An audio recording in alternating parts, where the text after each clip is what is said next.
Hello, parents. Welcome to the Masterful Parenting Show. I'm Ann Alvarez, parent coach, school counselor, and mom of two.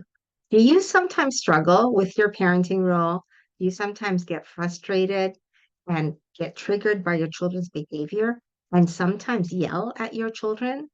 Maybe you want to be a better parent, but you just don't know how. Well, parents, I understand your struggle. I've had many struggles as a parent, and I have learned how to be relational with my children.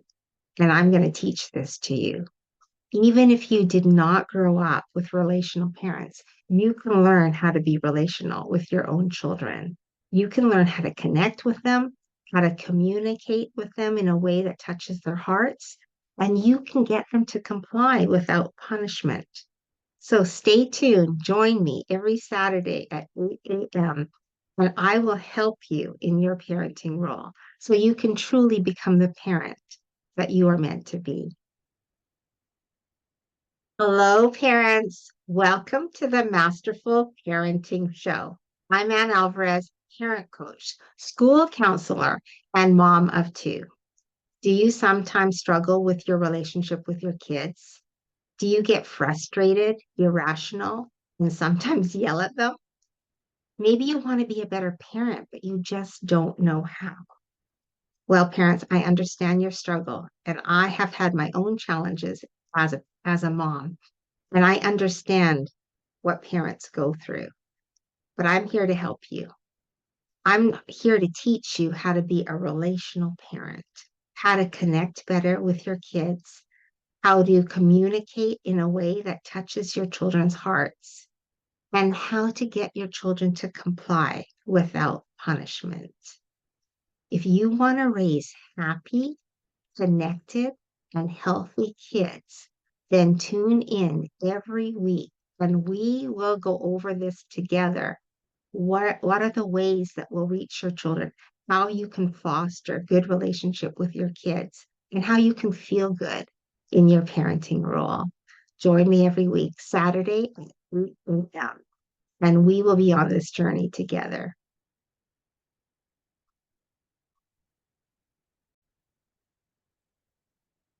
Welcome to episode 6, parents. Today we are going to talk about our thoughts. What are our thoughts? How do our thoughts affect our parenting role? And how we can change our thoughts so they are more empowering to us as parents. So first of all, I want to say that our thoughts are not real. And we need to understand this because sometimes we get caught up in parent fear. Sometimes we can be very overprotective of our children, or we can have very negative thoughts about their behavior or what is happening at school, maybe with their grades or their friendships. And our thoughts can disempower our children or they can empower our children. And so, even though they're not real, we do have to pay attention to them. And I'll tell you why.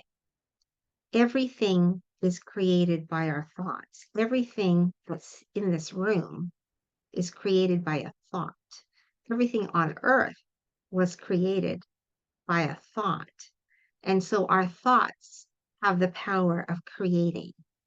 And so we have to be mindful of our thoughts because we're in the process of creating things, either negative things, things we don't want, or positive things, things that we want. And we can get stifled by fearful thoughts. We can get anxiety from our thoughts. So when we are in a situation where we're worrying about our children, about their safety, about what's going to happen with their future, then we could be in a state where we're stifling them by our fear. And so that is when we have to pay attention to these thoughts. And our thoughts come from our childhood a lot of times, our negative thoughts, because we had messages or we internalized behavior, things that happened to us. And these internal thoughts became part of our identity as we grew up. So if we didn't feel valued, if we didn't feel that we were important, then we told ourselves we weren't important, we weren't valued uh, throughout our childhood. And we carry those thoughts into our adult life until we heal it, until we know that's actually not true. I am valuable. That's actually not true. I am worthy. So we have to challenge our thoughts when they're negative, and we have to replace our thoughts with empowering thoughts that are going to help us and help our children. The first thing is we need to help us, ourselves as parents, because when we're in a place of strength, then we can really have an impact on our children's lives. When we're in a place of weakness, then we're not really that great for our kids because we're struggling. And our kids need to have strong parents that are on top of things, that feel good. Not all the time. Like we're not going to feel good all the time. But if we feel good most of the time and we can recognize when we're not feeling good, that we need self-care, that we become aware, that's when we can be the best for our children. So the first step is being aware of your thoughts. What am I thinking? Why am I afraid? Why am I thinking this way about my child? What's happened? Okay, so I'll give you an example. Let's say that your child is having a temper tantrum and you are very uncomfortable with it because maybe you grew up in a home where emotions were not expressed, that you kept your emotions to yourself. And now you have a child who's being very emotional right now, and you're not sure how to handle it. And so in your mind, you're thinking, this is uncomfortable. This is not good. This is embarrassing, right? And these are thoughts that you're having or that you're carrying, maybe from your childhood experience. But are these thoughts helpful for your child? Your child's struggling right now. Your child is having a temper tantrum. Is it good to have these kinds of thoughts where, oh, I'm embarrassed, or I wish they wouldn't do that? And if we do have these kinds of thoughts, it's really not helpful for our kids. We want thoughts that help our kids. We want thoughts that empower them. So we need to say to ourselves, we need to change the thought. We need to say, it's not about me. It's about my child. What is good for my child right now? See how I changed the thought from a negative to something that is empowering, problem solving, figuring out a solution. That's what we want to do as parents. We want to stop and we need to breathe if we're getting triggered, if we're getting disturbed, upset about our children's behavior. And then we need to say, what would be helpful right now? What does my child need right now? Maybe my child just needs me to sit with him until he calms down. And maybe this is not forever. Here's another thought. Now is not forever. And he's just struggling right now, but he's not going to struggle all the time. He's not going to struggle throughout his life. He's having a moment right now of struggle. And perhaps I can give him what he needs. See how light that is and how empowering those thoughts are. So our thoughts have an energy and a power to them. And they have the ability to create an environment, to create feelings of being loved, right? Loving our children.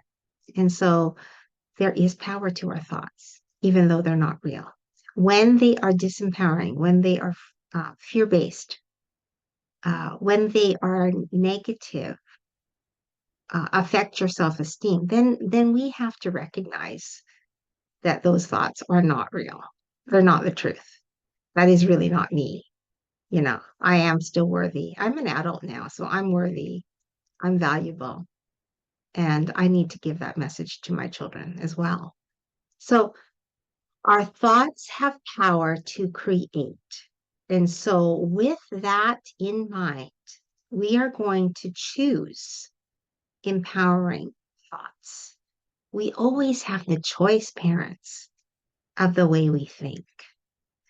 The first step is being aware. I'm thinking negatively. I'm thinking disempowering thoughts, and I can choose differently right now. I can choose not to be in fear. I can choose to believe that everything's going to work out. I can choose to be hopeful. I can choose to focus on what does my child need right now in his or her moment of struggle. The choice is ours. We can change our thoughts at any time and any moment, and it doesn't matter what happened in the past. It doesn't matter about the story that you told yourself when you were a kid. That doesn't matter. In the present, today, you can change the way you think about things.